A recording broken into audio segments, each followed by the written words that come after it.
امریکہ میں 2004 میں presidential election میں صرف 4 دن پہلے نیوز چینل پر اسامہ بن لادن کی ایک ویڈیو ٹیپ چلائی جاتی ہے۔ یہ امریکہ کی ہسٹری میں بہت امپورٹنٹ الیکشن تھا۔ الیکشن کی امیدوار جورج بش اور جون کیری اپنی الیکشن کمپین چلا رہے تھے کہ سرکار میں آتے ہی 9/11 اٹیکس کا بدلہ لیا جائے گا۔ الجزیرہ پر چلائی جانے والی اس ویڈیو ٹیپ میں اسامہ بن لادن کو کافی صحت مند حالت میں دیکھا جا سکتا ہے، جو 9/11 اٹیکس کی ذمہ داری پہلے سے زیادہ ڈائریکٹ انداز میں قبول کر رہا تھا۔ اس ویڈیو ریکارڈنگ کا مقصد پوری دنیا، خاص طور پر امریکہ کو یہ دکھانا تھا کہ دنیا کا موسٹ وانٹڈ آدمی کہیں نہ کہیں اپنے آپ کو بالکل سیف محسوس کر رہا ہے۔ ٹھیک اسی وقت جب اسامہ بن لادن کی ویڈیو ٹیپ نے امریکہ میں تہلکہ مچا رکھا تھا، ورجینیا میں موجود CIA کے ہیڈ کوارٹرز میں اسامہ بن لادن کو ڈھونڈنے کے لیے جو اسپیشل ٹاسک فورس بنائی تھی، ان کی تقریباً ہر لیڈ ٹھنڈی پڑ چکی تھی۔ CIA کے لیے یہ سچویشن کافی فرسٹریٹنگ تھا، کیونکہ جو اسامہ بن لادن آج ویڈیو ٹیپ کے ذریعے ایک طرح سے اپنے کامیابی کے گیت گا رہا تھا، اور سیاسی طور پر اسامہ بن لادن کو 3 سال سے پہلے CIA پکڑنے کے لیے کافی قریب تھا۔ ادریس ورلڈ انفو کی ویڈیوز میں ایک بار پھر سے خوش آمدید۔ ناظرین، سانے کے اگلے ہی مہینے امریکہ نے افغانستان پر قبضہ کر کے القاعدہ کے فائٹر کو ملک کے ایسٹرن پارٹ میں دھکیل دیا، جہاں القاعدہ کے جنگجو نے خود کو ڈورا بورا کے غاروں کے اندر مورچہ بند کر دیا، اور CIA کا خیال تھا کہ اسامہ بن لادن بھی یہیں پر ہے۔ لوکل افغانیوں کے ساتھ مل کر امریکن آرمی نے ڈورا بورا میں القاعدہ کے خلاف خوب جنگ لڑی، لیکن جب ان کو کوئی کامیابی نہیں ملی تو ہیوی ایئر سٹرائکس کا فیصلہ کیا گیا، اور جب تک امریکن آرمی جب یہ جنگ جیتی تو اسامہ بن لادن یہاں سے بھاگ چکا تھا۔ لڑائی ختم ہونے کے بعد صرف 20 لوگ ہی پکڑے گئے، اور CIA کے اسامہ بن لادن کو پکڑنے کا پہلا سنہرا موقع گوا بیٹھی۔ پر CIA کو یہ معلوم نہیں تھا کہ یہاں سے پکڑے جانے والے 20 میں سے ایک آدمی ایسا ہے جو اسامہ بن لادن کو ڈھونڈنے کے لیے اس کا راستہ کھول دے گا۔ یہ محمد القحطانی تھا، جو پکڑنے جانے سے پہلے CIA کے لیے بالکل نیا نام تھا۔ اس نے خود ہی القاعدہ سے کنیکشن کی تردید کی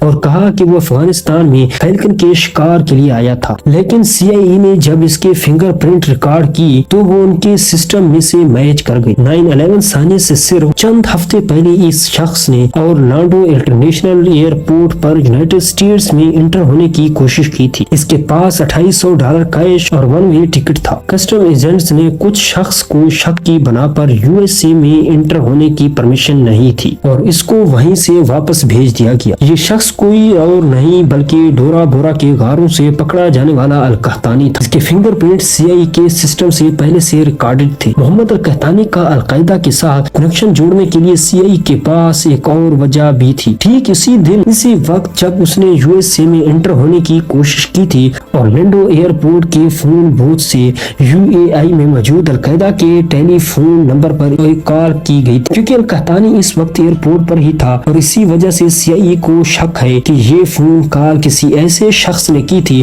جو اس وقت القحطانی کو ریسکیو کرنے آیا تھا، یعنی کہ اس کا ساتھی۔ فون کال کے علاوہ FBI کو اسی دن لانڈو ایئرپورٹ کی پارکنگ میں ایک لاوارث گاڑی بھی کھڑی ہوئی ملی۔ یہ گاڑی محمد عطا نے رینٹ پر لی تھی، اور وہی محمد عطا جس نے 9/11 اٹیک میں امریکن ایئر لائنز فلائٹ 911 کو ورلڈ ٹریڈ سینٹر کے نورتھرن ٹاور سے ٹکرایا تھا۔ ان سارے واقعات کا محمد القحطانی کے ساتھ کوئی نہ کوئی کنیکشن تو ضرور تھا۔ انویسٹیگیشن ٹیم نے یہ نتیجہ نکالا کہ القحطانی کو بھی 9/11 اٹیکس میں حصہ لے کر یونائیٹڈ ایئرپورٹ فلائٹ 93 کو ہائی جیک کرنا تھا۔ وہ فلائٹ جو 9/11 میں اپنا مقصد پورا نہیں کر پائی اور پینسلوینیا میں اسی وقت کریش کر گئی جب پیسنجر جہاز پر دوبارہ کنٹرول پانے کی کوشش کر رہے تھے۔ اس ساری جانچ پڑتال اور گڑیوں سے گڑیاں ملانے کے بعد محمد القحطانی سے ایک بار پھر سے انویسٹیگیشن کی گئی، اور اب کے بار اس نے اپنا القاعدہ کے ساتھ کنیکشن ظاہر ہی کر دیا۔ 3 مہینوں کے بعد مارچ 2002 میں ابو زبیدہ نامی القاعدہ کا ایک اور ممبر پکڑا گیا جو گروپ کو مختلف سامان پہنچانے کا کام کرتا تھا۔ اس نے CIA کو خالد شیخ محمد کو پکڑوانے میں مدد کی، اور 1 साल बाद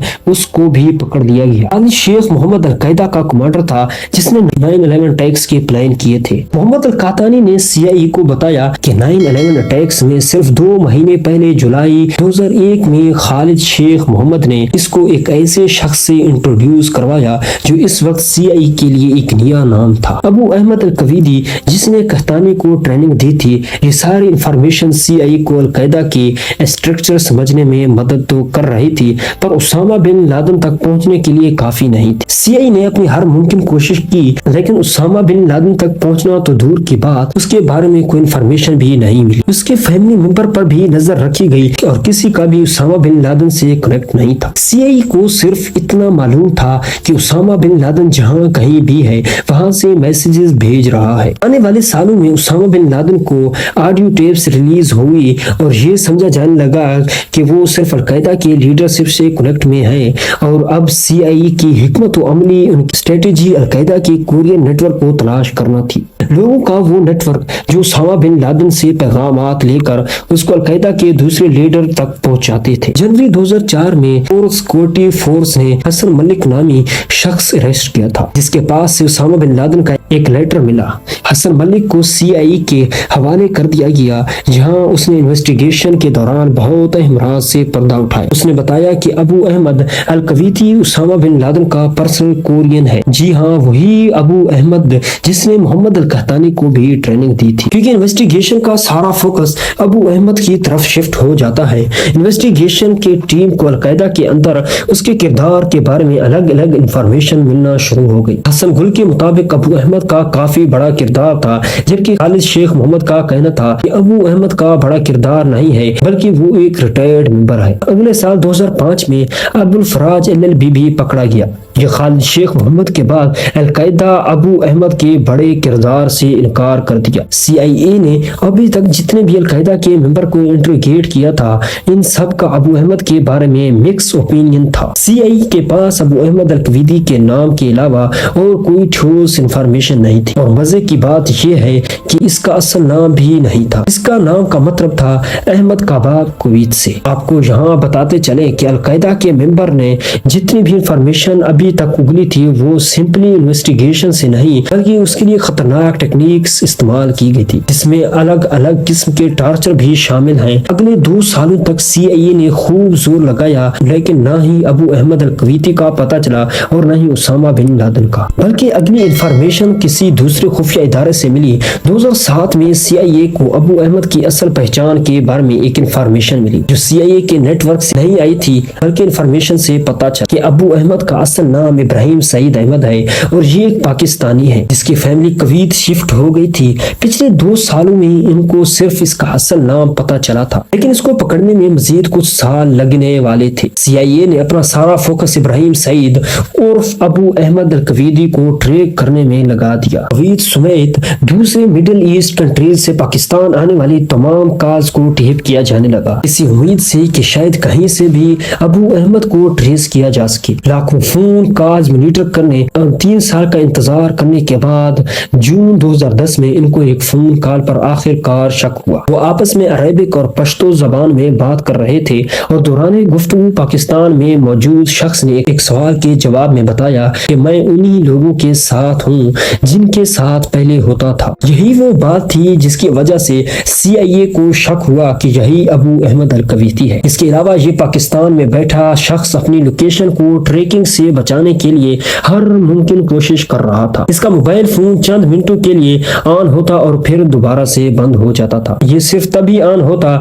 जब ये पेशावर जाता। इन सारी हरकतों से इन्वेस्टिगेशन टीम को पक्का यकीन हो गया कि यही अबू अहमद अल कवीदी है। लिहाजा अब ग्राउंड लेवल पर इसकी जासूसी शुरू कर दी गई। इसलिए अगस्त 2010 में एक पाकिस्तानी CIA के एजेंट को सौंपा गया था। पहले उसने पेशावर में अबू अहमद को आइडेंटिफाई किया और उसका पीछा करना शुरू किया कि कई घंटों के ड्राइवर के बाद अबू अहमद अपने घर में चला गया। CIA को अबू अहमद के घर का मालूम पड़ चुका था लेकिन उस बार वो कोई गलती नहीं करना चाहते थे। वो चुपके से इस पर नजर रखने लगे क्योंकि वो अबू अहमद ही था जो CIA को उसामा बिन लादेन के ठिकाने तक पहुंचा सकता था। एक दिन गुजरने के बाद जब अबू अहमद किसी ऐसी जगह नहीं गया जहां उसामा बिन लादेन हो सकता है। तभी CIA को शक हुआ कि शायद उसामा बिन लादेन कहीं और नहीं बल्कि इसी कंपाउंड में अबू अहमद के साथ ही रहता है। और ये शक अभी तक अमेरिका को 100% कंफर्म नहीं था, क्योंकि जिस शख्स को वो पिछले 10 सालों से ढूंढ रहे थे वो शायद यहीं पर था। जहां से इंटेलिजेंस एजेंसी का काम खत्म हुआ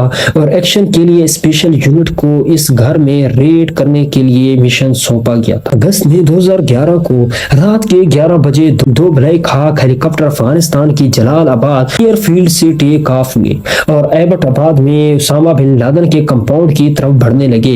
ये मिशन अपने दौर पे काफी कॉम्प्लिकेटेड था, क्योंकि एक तो अमेरिका ने इसके बारे में पाकिस्तान को भी नहीं बताया था और दूसरा ये कि उसामा बिन लादेन का कंपाउंड पाकिस्तान मिलिट्री एकेडमी से काफी करीब था। इसी वजह से इस मिशन में जो हेलीकॉप्टर्स इस्तेमाल किए गए इनके अंदर सीक्रेट स्टील टेक्नोलॉजी लगी थी, यानी वो पाकिस्तानी रेडार्स पर शो नहीं है। ये ऑपरेशन 40 मिनटों के लिए प्लान किया गया था, लेकिन नेवी सेल्स ने पहले 15 मिनटों में उसामा बिन लादेन को बिल्डिंग के 3rd फ्लोर पर ढूंढ कर शहीद कर दिया था। बाकी वक्त उनको फिर उसामा बिन लादेन के गार्ड से लड़ने में लग गए और पूरे 38 मिनटों के बाद वो कंपाउंड से बाहर आ गए थे। आते वक्त वो एक हेलीकॉप्टर को इमरजेंसी लैंडिंग हुई थी, जिसकी वजह से वो टेक ऑफ नहीं कर पा रहा था। इसी वजह से पहले उसको डिस्ट्रॉय किया गया और उसामा बिन लादेन के बॉडी समेत सबको एक हेलीकॉप्टर में वापस जाना पड़ा। यूएसए ऑफिशियल्स के मुताबिक उसामा बिन लादेन के बॉडी को अगले 24 घंटों के अंदर अंदर सऊदी अरब के परमिशन के साथ एरिमेन सी में बहा दिया गया। उम्मीद है आपको हमारी ये वीडियो पसंद आई होगी। अगर हमारी वीडियो पसंद आए तो हमारे वीडियो को लाइक करें और अगर हमारे चैनल इदरीस वर्ल्ड इन्फो पर नए हैं तो हमारे चैनल इदरीस वर्ल्ड इन्फो को सब्सक्राइब करें और बेल आइकॉन को ऑल पर क्लिक कर दें ताकि आने वाली तमाम वीडियोस की नोटिफिकेशन सबसे पहले आप तक पहुंचे।